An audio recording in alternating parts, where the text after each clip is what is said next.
শুভেন্দুকে বলবো যে আপনি ওই সিআরপিএফ এর ঘেরাটোপ আপনি বাড়িতে আপনার ওই যারা আপনাকে সিকিউরিটি দেন বাড়িতে রেখে একদিন হলদিয়া আসুন, তারপর বুঝে যাবেন পরদিন আপনার গলা থেকে স্বর বেরোবে কি বেরোবে না। কোনো আদর্শের টানে বিজেপিতে যায়নি। মমতার পরে ভাইপো নেতা না ও শুভেন্দু নেতা, নেতার কম্পিটিশনে শুভেন্দু অধিকারী বিজেপিতে গিয়েছে। নারদ স্টিং অপারেশনে ঘুষ নেওয়া টাকা জেল খাটতে হবে বাঁচার জন্য বিজেপিতে গিয়েছে। আজকে বড় বড় কথা বলছে। আজকে হলদিয়া তৃণমূল নেতাদের কত নাম বলবো, শ্যামল আদক থেকে ওদিকে যতই তৃণমূল কংগ্রেসের নেতা সব পেট ভরেছে। আর তৃণমূলের দিদির প্রিয় আস্থাভাজন ছিল শুভেন্দু অধিকারী, হলদিয়া থেকে এপিজিকে তাড়িয়েছে।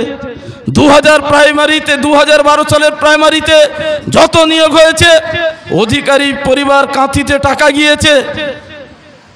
নারদ স্টিং অপারেশনে বান্ডিল বান্ডিল টাকা নিয়েছে। সে আজকে সততার প্রতীকের বিজ্ঞাপন দিচ্ছে, শুভেন্দুই লড়ছে আর কেউ লড়ছে না।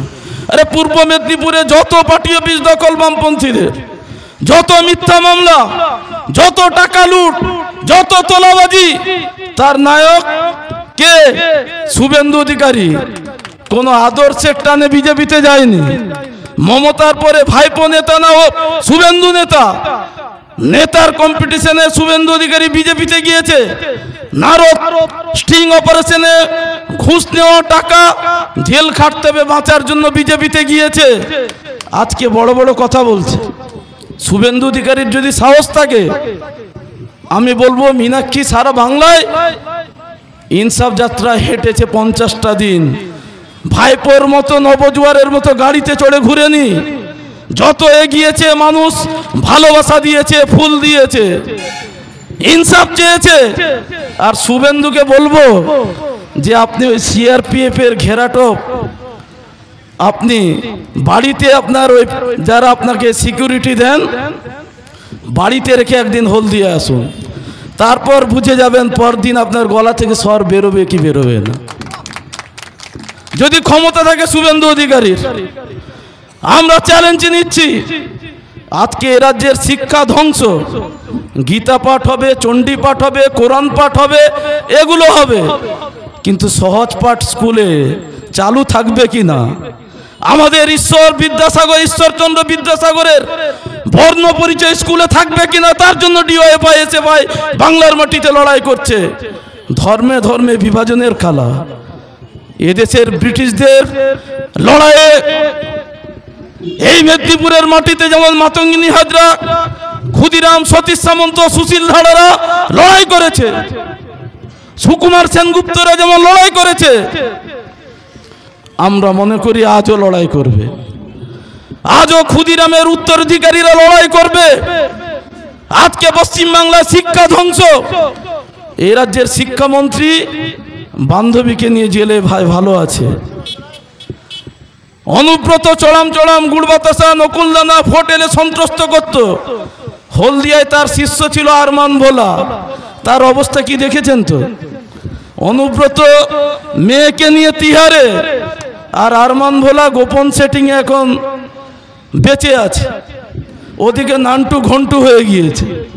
যারা অত্যাচারী হবে, যারা অত্যাচার করবে, ইতিহাস তাদের ক্ষমা করবে না। ইতিহাস কাউকে ক্ষমা করবে না।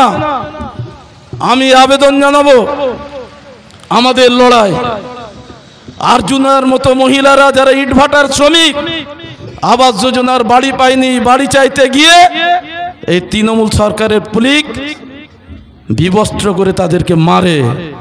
আর্জুনাদের জন্য লড়াই করছে ডিওয়াইফাই যৌবন। বৃদ্ধা যারা ভাতা পায়নি তাদের জন্য লড়াই করছে যুবরা। যারা 100 দিনের কাজ পায়নি তাদের জন্য লড়াই করছে আমরা যুবরা। আসুন, এ রাজ্যের মাটিতে মায়েরা শান্তিতে নেই। কামদুনির আমার বোন আক্রান্ত, বিচার পায়নি। সারা পশ্চিম বাংলা জুড়ে নৈরাজ্যের চিত্র। একদিকে দিদি মোদি, যদি সেটিং না থাকতো ভাইপো জেলে থাকতো, শুভেন্দুও জেলে থাকতো, মমতাও জেলে থাকতো। সেটিংয়ের জন্য এই খেলা চলছে, বাইনারি পলিটিক্স। তৃণমূল আর বিজেপিকে টিভির মধ্যে বাঁচিয়ে রাখো, আর যারা মানুষের পেট্রোল ডিজেল নিত্য প্রয়োজনীয় জিনিসপত্রের বিরুদ্ধে, মূল্যবৃদ্ধির বিরুদ্ধে যারা লড়াই করছে তাদেরকে খবরে দেখাবে না। খবরে কাকে দেখাবে? শোভন বৈশাখীর নৃত্য দেখাবে।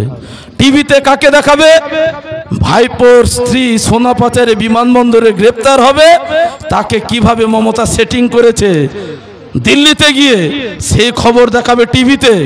আমাদের কথা, লড়াইয়ের কথা, এ রাজ্যের এদেশের বেকার যৌবনের কথা, রেল ব্যাঙা ব্যাংক বিমা বেসরকারীকরণ, তার বিরুদ্ধে যে বামপন্থীরা লড়ছে তার কথা মিডিয়া দেখাবে না।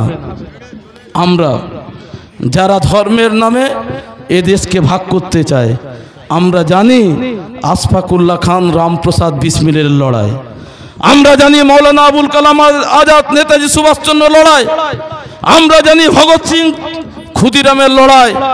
এ লড়াই কোনো ধর্মের ছিল না।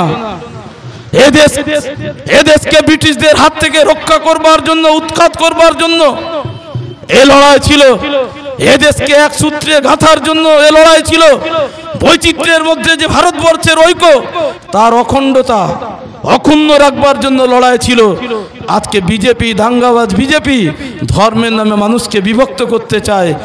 আমরা বলছি, ডিওয়াইফাই বলছি, আমরা ভাগ হতে দেব না। জিনিসপত্রের মূল্য বৃদ্ধি হলে যে রাম মন্দিরে গিয়ে পুজো দেয় আর যে মসজিদে নামাজ পড়ে, যদি দাম বাড়ে গরিব মানুষের কষ্ট হয়, তোলাবাজদের কষ্ট হয় না। আমার কেউ মসজিদে যে ভাই নামাজ পড়তে যায় আর যে ভাই মন্দিরে পুজো দেয়, যদি তারা দুজন রাজমিস্ত্রি হয়, সে বিজেপি, তৃণমূল, সিপিএম এর বাড়িতে গেলেও সারাদিন গতর খাটিয়ে যে মজুরি পায়, সামান্য মজুরি, সে মজুরি পাবে। রাম মন্দির আর বিজেপির পতাকা নিয়েও বেশি মজুরি পাবে না। আমাদের লড়াই এই সমস্ত মানুষদের জন্য লড়াই।